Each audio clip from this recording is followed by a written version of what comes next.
ముందుగా మన అందరి గురువైన బ్రహ్మర్షి పత్రి గారికి నమస్కారం చేసుకుంటూ ఆశ్రమ మాస్టర్స్ అందరికి నమస్కారం చేసుకుంటూ జై పత్రిజీ.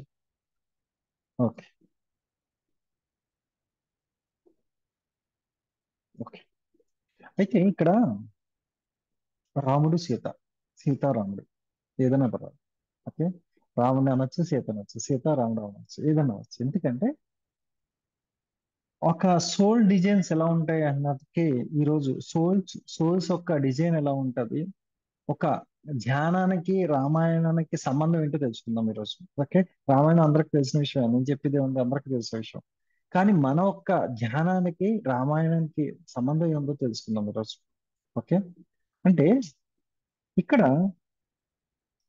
దశరథుడు అనే ఒక అయోధ్యను పరిపాలించే ఒక మహారాజు ఉన్నాడు. ఆ మహారాజు ఏంటి అసలు? ఆయన ఒక వేరే రాజులందరూ కూడా పోటీ పడేవాడంట. దశరథుడు లాగా మనం ప్రజల్ని పాలించాలి, అంత గొప్పగా అంత క్షేమంగా చూసుకోవాలి ప్రజలని చెప్పేసి వేరే రాజ్యాల్లో ఉన్న రాజులందరూ పోటీ పడేవాడంట. అంటే దశరథుడికి ఎవరు పోటీ లేరు, అంత గొప్ప మహారాజు. అటువంటి మహారాజుకి పుట్టిన సంతానము మన రాముడైతే, రాముడు ఒక తత్వం ఏంటి అసలు? రామతత్వం ఏంటి అసలు? విశ్వామిత్రుడు వచ్చి నీ కొడుకుని నాకు కూడా పంపించు, అక్కడ యాగాలు జరుగుతున్నప్పుడు నాకు కొంతమంది రాక్షసులు వచ్చేసి ఇబ్బంది పెడుతున్నారు, నీ యొక్క రాముణ్ణి పంపించు అంటే అప్పుడు దశరథుడు బాధపడ్డాడంట. ఏంటి ఇంత చిన్న రాముణ్ణి, నా రాముణ్ణి ఎలా పంపించమంటా, నేను వచ్చి సిద్ధం చేస్తా అంటే, కాదు నాకు రాముణ్ణి పంపిస్తావా లేదా, లేకపోతే నువ్వు నాకు మాట ఇచ్చావు మాట తప్పుతావా అంటే అప్పుడు తప్పనిసరిగా కుదరక అప్పుడు రాముణ్ణి పంపించాడు విశ్వామిత్రుడు కూడా. విశ్వామిత్రుడు కూడా పంపించిన తర్వాత అక్కడ యాగాలు జరుగుతుంటే అక్కడ రాక్షసులను ఒక సంహారం చేసినప్పుడు అప్పుడు రాముడికి అప్పుడు దాకా ఏం నేర్పించాడు అంటే రాజ్యంలో ఉండటం సుఖాలన్నీ నేర్పించాడు. విశ్వామిత్రుడు తీసుకెళ్ళి ఎలా ఉండకూడదు, రాజ్యం అంటే రాజులా ఉండకూడదు, ఇలా కూడా ఉండాలని చెప్పేసి నేర్పించాడు అనమాట. అందుకే కౌసల్య సుప్రజ రామ అని చెప్పి పాడతాడు. అంటే నువ్వు కౌసల్య కుమారుడే కానీ అంటే కర్తవ్యం ఉందిరా బాబు, నువ్వు బయటికి లాగాలి, నువ్వు ఈ పని చేయాలి ఆ పని చేయాలని చెప్పి విశ్వామిత్రుడు చెప్పాడు. ఆ పాట అది.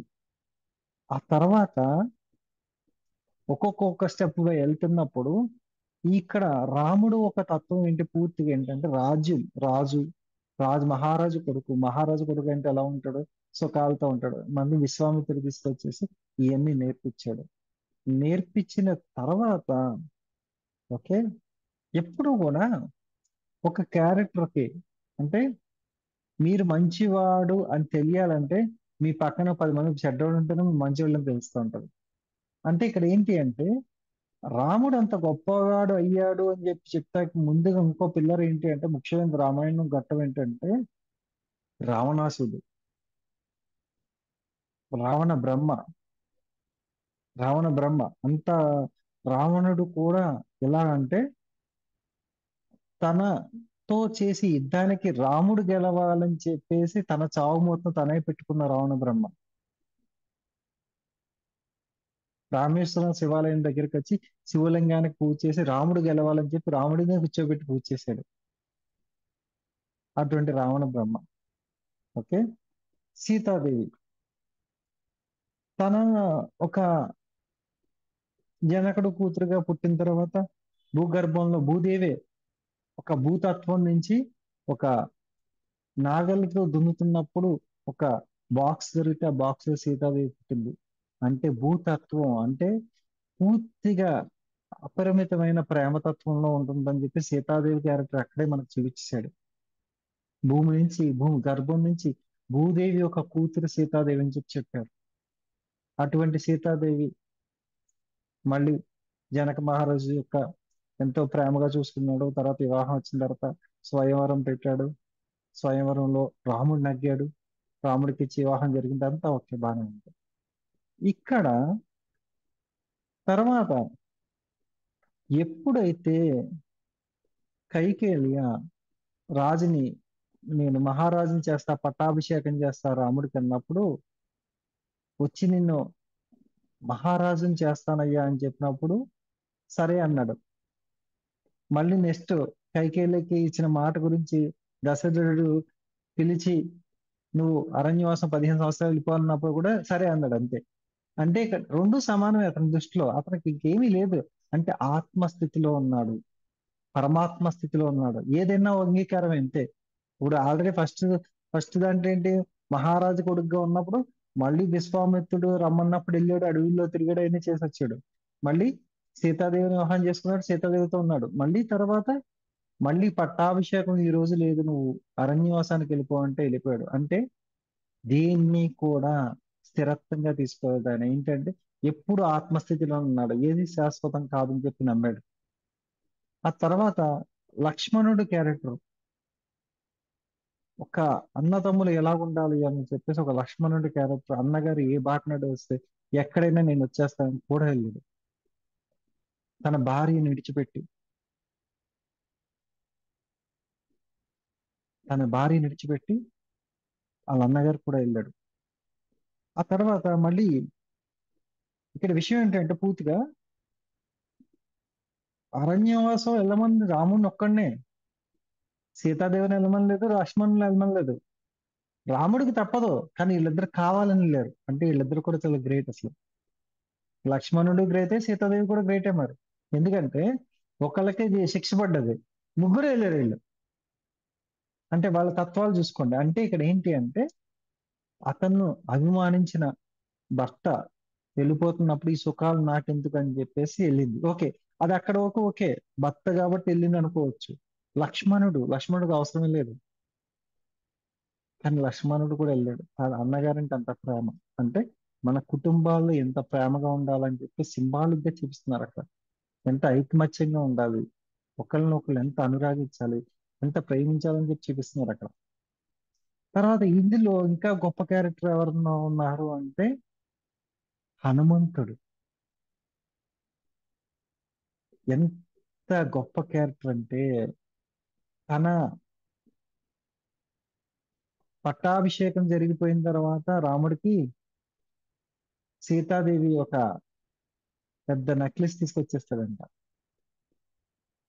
పచ్చల వర్ణం ఏదంట మొత్తాన్ని మెతికేసి నాకు ఇది వద్దని చెప్పి ఇచ్చేస్తాడు. ఏంటంటే ఇందులో నా రాముడే లేడు ఎందుకమ్మా నాకు అని. అంటే అంత ప్రేమతత్వము, అంత గురువు భక్తి. అంటే గురువు మీద ఉన్న విశ్వాసం అలా ఉండాలి మన మీద. హనుమంతుడి దగ్గర నుంచి మనం అది నేర్చుకోవాలి. ఏదో ధ్యానం చేస్తున్నాం కదా, ఆయన చెప్పాడు ఈయన చెప్పాడు. నేను ఒక ఆవిడ చెప్పేసింది విశ్వంతో మాట్లాడేది చెప్తే మనం మాట్లాడేస్తాం, లేదా పత్రిసారి చెప్పారు కదా చేసేద్దాం, అది కాదు. ఎక్కడ ఫిక్స్ అవ్వాలి మీరు, హనుమంతుడిలాగా మీ యొక్క హృదయ స్థానంలో హనుమంతుడిలాగా ఫిక్స్ అయిపోవాలి. ఈయన నా గురువు, నేను ధ్యానం చేస్తా, ధ్యానం చేసేది నా గురించి చేస్తా, నా పరమాత్ముడి గురించి చేస్తా, నా ఆత్మారాముడి కోసం చేస్తున్నానన్నాడు. అది మనం ఫిక్స్ అవ్వాలి. అంతేగాని మనం ఎవరి కోసం ధ్యానం చేస్తున్నాం, నా కుటుంబం బాగుపడాలి, మా ఇంటి పక్క వాళ్ళు బాగుపడాలి, అక్కడ ఏదో పెద్ద పెద్ద పిరమిడ్లు వచ్చేయాలి, ఈ అసలు నథింగ్ ఏం కాదు. మీ పని మీరు చేసుకెళ్ళిపోండి అంతే. సాధన సాధన సాధన, ఆచరణ ఆచరణ. ఇక్కడ ఇదంతా బాగానే ఉంది. ఇప్పుడు రాముని ఒక పరస్త్రీ చూసింది, చూసిన తర్వాత ఆ రావణాసుడి చెల్లెలు ముక్కు కోసేసాడు లక్ష్మణుడు. కోపంతో వెళ్ళి ఏం చెప్పాలో తెలియక రాముడిని నేను చూసాను అందుకే ముక్కు కోసాడని చెప్పి మళ్ళీ తిడతాడని అన్నగారు. అన్నగారికి ఏం చెప్పింది, అతని భార్య ఎంతో అందంగా ఉంది రావణాసుడు చూద్దామని వెళ్ళాడు, మళ్ళీ సీతాదేవిని తీసుకొచ్చేసాడు. ఓకే. అంటే ఇక్కడ ఏంటి అంటే అక్కడ ఏం నేర్చుకోవాలి, అక్కడ ఏం నేర్చుకోవాలి. సీతాదేవి భిక్షం భిక్షాటం చేసుకుంటాకు వచ్చిన ఒక భిక్షగాడికి లక్ష్మణుడు ఆల్రెడీ మాయా లేడి కోసం వెళ్ళిపోయాడు. అంటే మాయా లేడి అంటే మాయా అని చెప్పేసి మనం ఇప్పుడు దేనికోసం ఎలా పాకులాడుతున్నామో ఇదంతా మాయే అని చెప్పేసి రామాయణంలోనే ఉంది. మాయా లేడి, ఆ మాయ ఇంకా మనకు కూడా ఉంది, మన పొరల్లో కూడా ఉంది ఆ మాయ. మనకు ప్రతిదీ కూడా ఎంత అందంగా కనిపిస్తుంది. ఎవరన్నా జీవితం చెప్తామా ఎంత గొప్ప జీవితం అనిపిస్తున్నారో అలా, అది కూడా మాయే. సీతకున్న కష్టాలు సీతకుంటాయి, పీతకున్న కష్టాలు పీతకుంటాయి. ఓకే, సీతకున్న కష్టం సీతకుంటాయి, పీతకున్న కష్టం పీతకుంటాయి. కష్టం లేకుండా మనిషి అంటూ ఉండడు. అంతేగాని ఏదో భ్రమంలోకి రాకండి. ఇది ఎంతో బంగారు పళ్ళెంతో ఉంది జీవితం అని. బంగారు పళ్ళెంతో ఎవ్వరికి ఉండదు. ఆఖరికి రాముడికి సీతకి లేదు, మనకెందుకు ఉంటది? కృష్ణుడికే లేదు, మనకెందుకు ఉంటది? అంటే ఇక్కడ ఏంటి అంటే మాయా లేడీ అన్నది అంటే పూర్తిగా ఏంటంటే అది నిజం కాదని తెలుసు. కానీ తన భార్య అడిగిందని చెప్పేసి అక్కడ ఒక పావుగంట 20 నిమిషాలు రాముడికి పూర్తిగా ఆత్మస్థితిని కోల్పోయాడు. అంటే మానవుడిగా ఆలోచించాడు. నిజమేమో, తన భార్యను కోరిక తీర్చాలనుకున్నాడు. అక్కడతో అయిపోయింది. ఆ తర్వాత లక్ష్మణుడు, అమ్మా తల్లి నువ్వు గీతలు దాటకమ్మా, రాముడికి ఏం కాదు నేను చూసి వస్తాను వెళ్ళినప్పుడు కూడా తన బిడ్డలా చూసే లక్ష్మణుని మాట కూడా సీతాదేవి ఒక మానవుడు ఒక ఆలోచనతో అంటే మనం ఎవరేదో చెప్పేస్తారంటే ఇక్కడ ఏంటంటే పూర్తిగా ఎవరో ఏదో చెప్తారు, నీకు ఇది చేయకపోతే అది జరుగుతుంది, ఇది చేయకపోతే అది జరుగుతుంది. అటువంటి విషయాలు నమ్మద్దు. అటువంటి విషయాలు నమ్మితే సీతాదేవికి ఏం జరిగిందో మనకే అదే జరుగుతుంది. అందుకే అవసరం లేని విషయాలు నమ్మొద్దు. ఓకే. అంటే ఇక్కడ ఏంటి అంటే పదే పదే చెప్పేది రామాయణంలో పూర్తిగా మనం అర్థం చేసుకోవాల్సిన పాయింట్స్ చెప్తున్నాను ఈరోజు. ఆ సె- ఆ 3 గీతాలు దాటిచ్చాకే భిక్షాటన తీసుకుంటాం లేకపోతే నీ జీవితం నాశనం అయిపోతుందని చెప్తే అలా చెప్పే వాళ్ళు చాలా మంది ఉంటారు. వాళ్ళందరూ బాగు చేస్తారని చెప్పి నమ్ముతాం కూడా మనం మోసపోతాం. అక్కడ ఆ విషయం నేర్చుకోవాలి. ఆ తర్వాత సీతాదేవిని తీసుకెళ్తున్నప్పుడు రావణుడు ఒక పక్షి వచ్చి కాపాడటానికి తన సాహిస్తూ అంటే ఒక చెడు పని జరుగుతుంది, తనకంత శక్తి లేకపోయినా సరే పోరాడింది. మనం దీని నుంచి ఏం నేర్చుకోవాలి? ఆ పక్షి నుంచి, జటాయువు నుంచి ఎక్కడన్నా అన్యాయం జరిగితే మనం నోరు ఇప్పాల్సిన చోట నోరు ఇప్పాల్సిందే. పక్షే చేసినప్పుడు మనం చేయలేము. ఓకే. ఆ తర్వాత ఆ అక్క ఎప్పుడైతే సీతాదేవిని రావణాసుడు తీసుకెళ్లిపోయాడో అశోకవనంలో పెట్టినప్పుడు ప్రతిసారి ఒక్కొక్క రూపంలో కనిపించేవాడు రావణుడు. రావణుడు ఏ నిమిషాన్ని ఏ రూపంలో ఉంటాడో తెలియదు. ఆఖరికి తన ఇంట్లో ఉన్న వాళ్ళ భార్యకి కూడా తెలియదు ఏ రూపంలో ఎలా మారిపోతాడు. అటువంటి మారిపోయే శక్తి ఉన్నవాడు కూడా అతన్ని అంత పెద్ద శక్తివంతుణ్ణి కూడా సీతాదేవి తన ధ్యానంతో తన ఒక శక్తిపాతంతో దగ్గరికి కూడా రానివ్వలేదు. ఏం చేసింది 14 సంవత్సరాలు అశోకవనంలో? ధ్యానం చేసింది.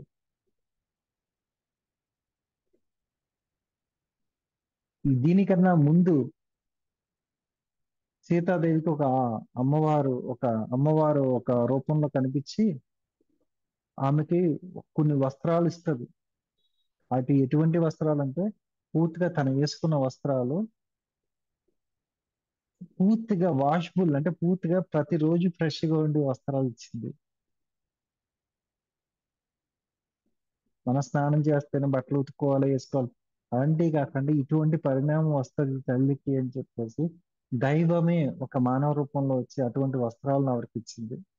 14 సంవత్సరాలు అలాగే ఉంటాడు. ఆ తర్వాత రావణుడు ఏం చెప్పినా నమ్మలేదు పూర్తిగా. ఆ తర్వాత రాముడు నెతుక్కుంటా లక్ష్మణుడు నెతుక్కుంటా సీతాదేవి వచ్చినప్పుడు జటాయు దగ్గర నుంచి మళ్ళీ హనుమంతుడు కలిసినప్పుడు హనుమంతుడు అక్కడ వానరుడు ఒక వాలి సుగ్రీవుడు ఒక గొడవకి ధర్మం వైపు ఉండి ధర్మాన్ని కాపాడాడు రాముడు. గుర్తుపెట్టుకోండి, రాముడు ప్రత్యేకించి అక్కడ ధర్మాన్ని అంటే వాయుకి సుగ్రీవుడికి జరిగే యుద్ధంలో ధర్మాన్ని కాపాడినందుకు ఆ ఒక్క వానర సైన్యం అంతా కూడా హనుమంతుడితో సహా రాముడి వైపుకి వచ్చారు. అంతేగాని నా భార్యని కాపాడాలి మా భార్యని తీసుకొస్తే మీరు సహాయం చేయమని అడగలేదు. వాళ్ళ ఒక్క జాతి మనుగడ తగ్గిపోతున్నప్పుడు రాముడు వెళ్ళి సహాయం చేసినందుకు కృతజ్ఞత భావం కింద నువ్వు మా మహారాజు నువ్వు ఏ చెప్తే అది చేస్తా ఉన్నప్పుడు మీరేం చెయ్యొద్దన్నా సరే చేస్తాం అని చెప్పేసి సహాయం కింద సముద్రానికే వారధి కట్టారు. ఇక్కడ మళ్ళీ ఇంకో గొప్ప విషయం జరిగింది. ఈ సముద్రానికే వారధి కట్టినప్పుడు మళ్ళీ ఇంకో విషయం ఏం జరిగింది? ఉడతా బత్తి, ఉడతొచ్చింది. చిన్న చిన్న ఇసుక రేణులా నీటిలోంచి బయటకు వస్తుంది. ఇసుక ఎలా దొరుకుతుంది, మళ్ళీ సముద్రంలోకి వెళ్ళిపోతుంది. అప్పుడు రాముడు చూసి ఇంత ఉడత కూడా ఇంత సహాయం చేస్తుందని చెప్పేసి ఉడతని ఇలా అంటే 3 గీతలు పడతాయి. ఉడత మీద 3 గీతలు ఉంటాయి. అంటే ఉడత భక్తి సహాయం అన్నమాట. మనకి ఎంత కుదిరితే అంత. ఉడత చేసింది జస్ట్ ఏంటి ఇసుక అక్కడి నుంచి ఇసుక తీసుకొచ్చేసి ఇక్కడ సముద్రంలో వేసింది అంతే కదా. మనం చేసింది అంతే. పెద్ద పెద్ద రేట్లు కట్టేస్తే మన లక్షలు లక్షలు ఇచ్చేస్తే వద్దు అవసరం లేదు. అకౌంట్ లో 100 రూపాయలు ఉంది టక్ మనం పంపిద్దాం. రేపు పొద్దున్న 500 అంటే 500 పంపిద్దాం అంతే. ఉడత భక్తి సాయం అంతే. మన దగ్గర 1,00,000 ఉంటేనే పంపించాలి, 2 లక్షలు ఉంటే పంపించాలని రూల్ ఏం లేదు ఇక్కడ. అలాగా. అంటే ఇక్కడ ప్రతి క్యారెక్టర్ దగ్గర నుంచి ఏదో ఒకటి నేర్చుకోవాలి. తర్వాత అందరికన్నా గొప్ప క్యారెక్టర్ ఏంటంటే రావణాసుడు తమ్ముడు చెప్పాడు, చాలాసార్లు చెప్పాడు. నువ్వెంత రావణ బ్రహ్మ అయినా సరే ఒక స్త్రీని నువ్వు కోరుకుంటాం వల్ల లంకకే చెడ్డు వస్తుంది. లంకే నాశనం అయిపోతుంది. అంటే ఒక రాజు తప్పు చేస్తే అక్కడ మొత్తం సైన్యంతో పాటు రాజ్యం అంతా నాశనం అవుతుంది. అక్కడ ప్రజలకు కూడా ఎఫెక్ట్ వస్తుందని చెప్పాడు. అయినా పట్టించుకోలేదు రావణుడు. రావణుడికి ఇంకా ఏమైపోయింది, ఏదో సీతాదేవిని ఏదో చేసేయాలన్నది కాదు. ఆ రాముడు ఎందుకు అంత గొప్పవాడు నేను కాదా అన్న భావన అంతే ఇక్కడ. మనకన్నీ కూడా పూర్తిగా మనకి చరిత్రలన్నీ వేరు వేరుగా అర్థమవుతాయి, కానీ అసలు చరిత్ర ఏంటంటే పూర్తిగా నా చెల్లిని ఎందుకు కాదన్నాడు. నా చెల్లి గొప్ప అందగత్తే కదా, వాళ్ళ భార్య గొప్ప అందగత్త కాదు అన్న భావనలోకి వచ్చాడు. అంటే అహంకారంలోకి వెళ్ళిపోయాడు అక్కడ. అది ప్రతి మనిషికి జరుగుతుంది. ఒక తప్పు చేసామంటే ఇంక దాని తర్వాత తప్పులు అయిపోతాయి, కానీ మనం తప్పు చేస్తున్నాం అని మర్చిపోయి తప్పులు చేసేస్తాం. అందుకే ఎప్పుడైనా సరే ఒక అబద్ధం ఆడిన ముందే ఆ అబద్ధాన్ని స్టాప్ చేసేస్తే గొడవే లేదు. మీరు ఒక అబద్ధం ఆడారా, పదే పదే పదే పదే దాన్ని దాన్ని పోషించుకుంటాకే మొత్తాన్ని మనం కూడా లోనికి వెళ్ళిపోతాం. జీవితం అంతా అబద్ధంలోకి వెళ్ళిపోతుంది.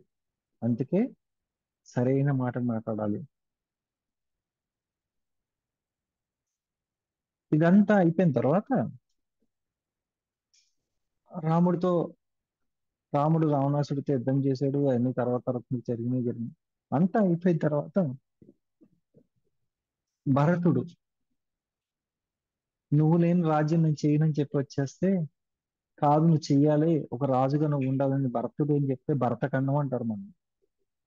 భరతుడు పాలించిన ఖండం కాబట్టి భరతఖండం అంటారు. ఆ భరతుడు అప్పుడు ఏం చేశాడంటే, నువ్వు లేకపోయినా సరే నీ రామరాజ్యమే నడవాలని చెప్పేసి ఆయన పాదుకులు అంటే తన చెప్పులు తీసుకెళ్లి నెత్తి మీద పెట్టుకుని, అప్పుడు చెక్కలతో ఉంది పాదుకులు అంటారు, అవి తీసుకెళ్లి రాజ్యంలో పెట్టి రామరాజ్యం చేశారు. మనకి ఏం తెలియదు రాముడు వెళ్ళిపోవడం కోసం. అక్కడ భరతుడు కూడా రాముడు యొక్క ఏదైతే పరిపాలనలు ఉన్నాయో ఇవన్నీ చేశాడు అక్కడ. ఇక్కడ ఎవరు ధర్మాన్ని తప్పలేదు ఇక్కడ. మళ్ళీ కైకేయి కూడా రాముడిని పంపించినందుకు బాధపడ్డారు. ఆ స్థితి అంతే. అది అంటే మీకు ఆ సిచ్యువేషన్ లో ఒక్కొక్క నిమిషం ఒక్కొక్కసారి అది తప్పు చేసినట్టు ఉంది సార్. రియలైజేషన్ కావాలి మనకి. ప్రతి ఒక్కళ్ళు తప్పులు చేస్తారు, కానీ ఆ సెల్ఫ్ రియలైజేషన్ లేకపోతే ప్రాబ్లమ్స్ వస్తాయి. ఇప్పుడు రావణుడి విషయంలో అదే తప్పు చేశాడు, కానీ అదే నిమిషంలో అప్పుడే సీతాదేవి కాళ్ళు పట్టుకున్న తర్వాత రాముడు కాళ్ళు పట్టుకుని తప్పు చేశానని చెప్పి విడిచిపెట్టే గొడవే లేదు కదా. అంటే తను చేసిన తప్పును ఒప్పుకోలేదు. ఎప్పుడు దాకా ఒప్పుకోలేదు, తను చనిపోయినా ఒప్పుకోలేదు. ఓకే. అంటే ఇక్కడ ఏంటి అంటే ప్రతిసారి ఇప్పుడు గుర్తుపెట్టుకోవాల్సిన విషయము, మనం ఎప్పుడు కూడా మనకు తెలిసిన వరకు కూడా ఎవరికైనా కుదిరితే సాయం చేయాలి, లేకపోతే మాట్లాడకుండా ఊరుకోవాలి.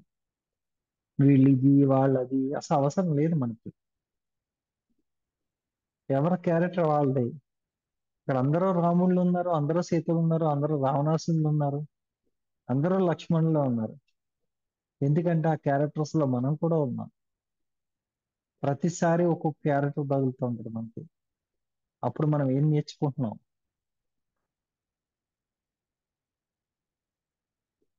ప్రతిసారి ఒక్కొక్క కష్టం ఉంటది.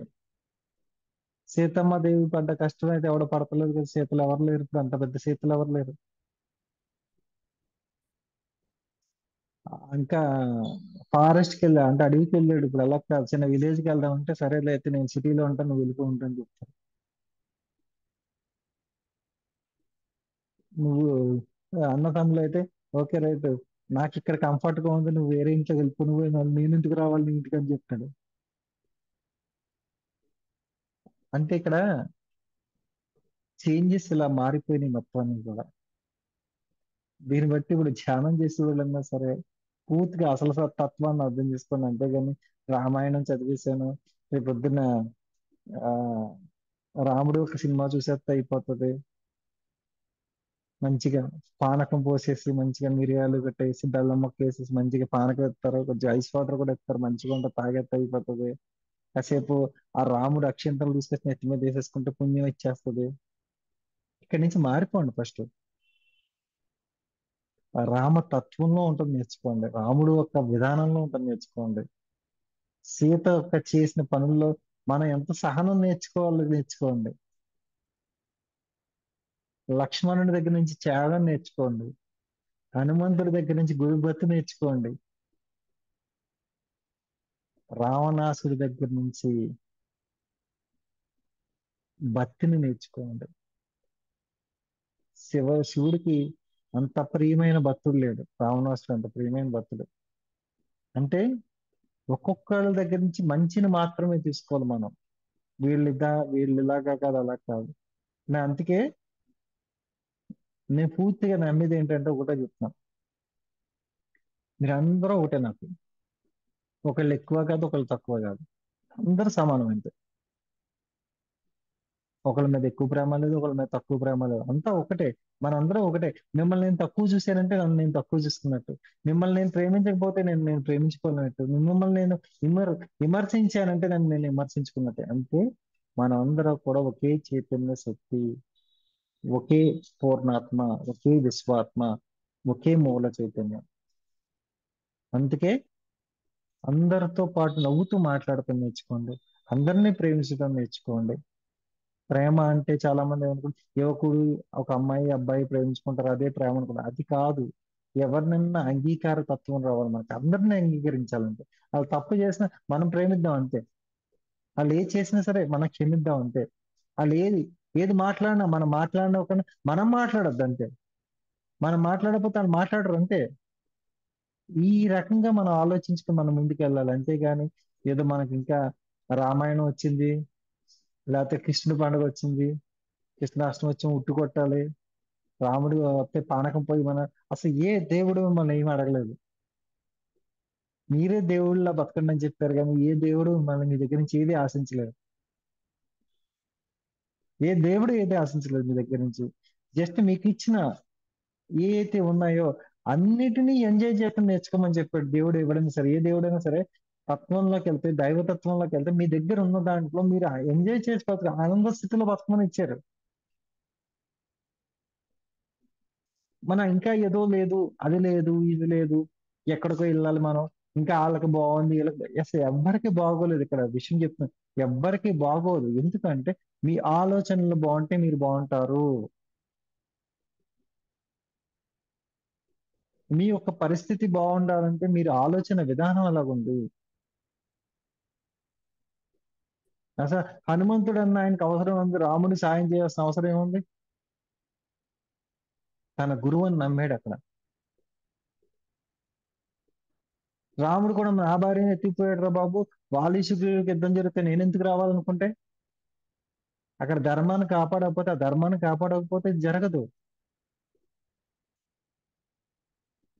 భగవద్గీతలో కూడా మన ఎవరు అడుగుతున్నారు, అబ్బా శ్రీకృష్ణుడు మంచోడు కాదని అంటున్నాడు. అవును మంచోడు కాదు, ఎందుకు మంచోడు అవుతాడు? ధర్మాన్ని కాపాడుతా చేశాడు అన్ని పనులు. ధర్మం ఉన్నప్పుడు ధర్మం వైపు ఉన్నాడు అక్కడ, అధర్మం వైపు లేడు, ధర్మం ఉన్న వైపు ఉన్నాడు. మాయ చేసినా ఏం చేసినా దైవం అయితే దైవమే, ధర్మం వైపే ఉంటది. మీరు ధర్మం చేస్తున్నారా, మిమ్మల్ని కాపాడతారు. అధర్మం చేస్తున్నారా, ఆపేస్తారు. అందుకే మనం ఏం నేర్చుకోవాలి వాళ్ళ దగ్గర నుంచి? లెసన్స్ నేర్చుకోవాలి. వాళ్ళ వ్యక్తిత్వం ఏంటి? మహాశివుడి దగ్గర నుంచి ఏం నేర్చుకోవాలి? కాలకూట విషయాన్ని ఇక్కడి నుంచి ఇక్కడ దాకా దాచుకున్నాడు. అంటే మనకి ఎవరిని ఏమన్నా వాళ్ళ కష్టం చెప్పుకుంటే ఆ విషయం లాగా మనం కూడా దాచుకోవాలి, బయటికి చెప్పకూడదు. పావుని మెళ్ళ వేసుకున్నాడు, ఆ పాము తత్వం ఏంటి అసలు? మీ చుట్టూరు కూడా ఎటువంటి విషం కక్కే జీవులు ఉంటాయి, అట్లను కూడా ప్రేమించమని ఆ తత్వాన్ని ఇస్తున్నాడు ఆయన. ప్రతి దానికి ఒక్కొక్కటి ఉంటది. మనకి ఇప్పుడున్న దైవాలన్నీ కూడా మీరు అందరూ దైవాల కింద చూస్తున్నారు కానీ తత్వాలుగా చూడండి, ఒక్కొక్కరిది ఒక్కో తత్వం అది. సాయిబాబా ఏం చేశాడు?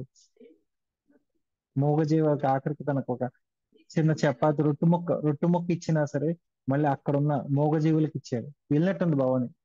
మూగజీవాలకు ఇచ్చారు. మూగజీవులకు అంటే తన ఆకలి తీరుతాకి ఏదో మార్గం చూపించాడు. అంటే ఇక్కడ ఏంటంటే ప్రతి దాన్ని కూడా అంగీకరించండి. అంటే ఏం ధ్యానంలోకి రాగానే ఏ దైవం లేదండి, నేలనే దేవుడు ఉన్నాడు, ఆత్మారాముడు నేనేంటి, పరమశివుణ్ణి నేనేంటి, వచ్చి దాకా కూడా మాట్లాడకండి. నేను ఈరోజు నాకు స్థితి ఏంటంటే ఆ శివాలయంకి వెళ్తే డైరెక్ట్ కూర్చుని ఈ 2 నిమిషాలు, 2 నిమిషాలు కాదు 2 సెకండ్స్ లో ఆయన దగ్గర నుంచి మెసేజ్ తెచ్చుకోగలను. కానీ దైవం లేదని ఎందుకు చెప్తాను నేను? యూనివర్స్ అంతా దైవం ఉంది. ఆది పరాశక్తి. ఇప్పుడు నేను ఓన్లీ ముగ్గురితోనే మాట్లాడుతున్నాను. ఎవరితో మాట్లాడుతున్నాను? ఆది పరాశక్తి, పరమశివుడు, మూల చైతన్య, ముగ్గురితోనే మాట్లాడుతున్నాను. ఇంకెవరితో మాట్లాడట్లేదు నేను.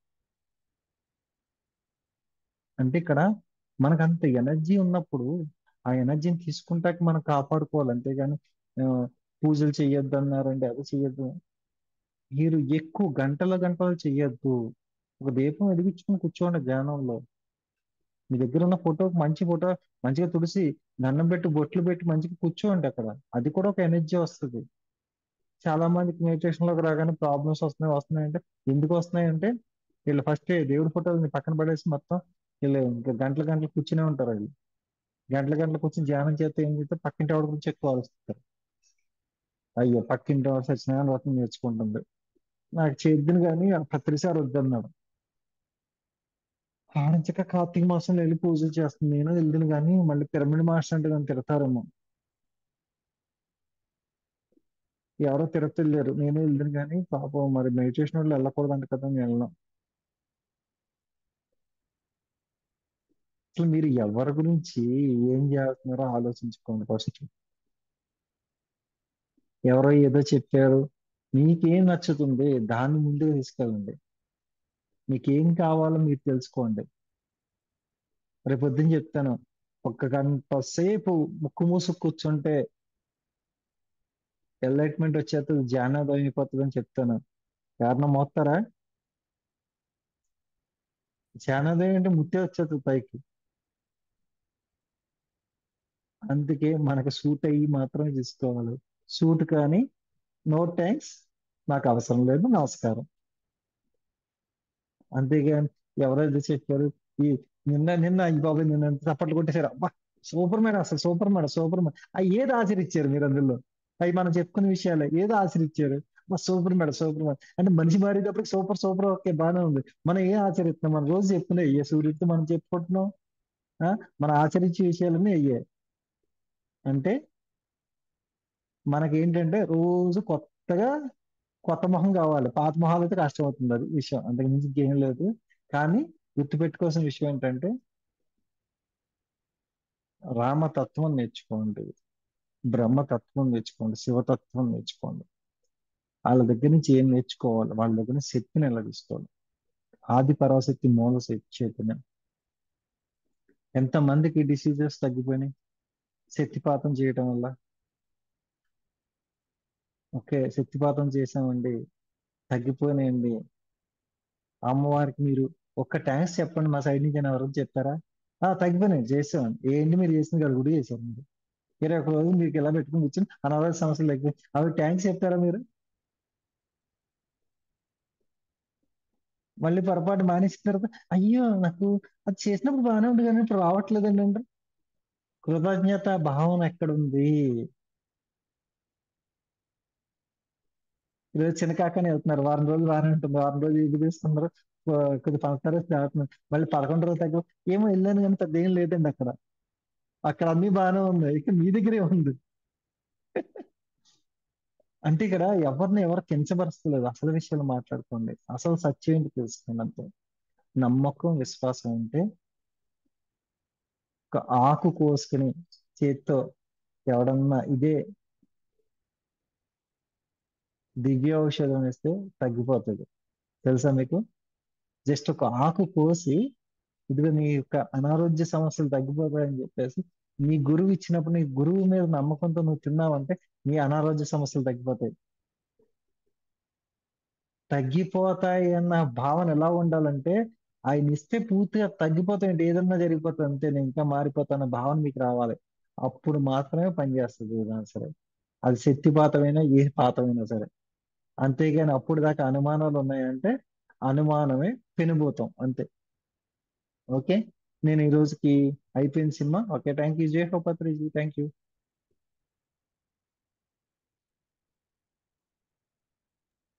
అయిపోయిందమ్మా, నేను మా ఇంటికి మీరు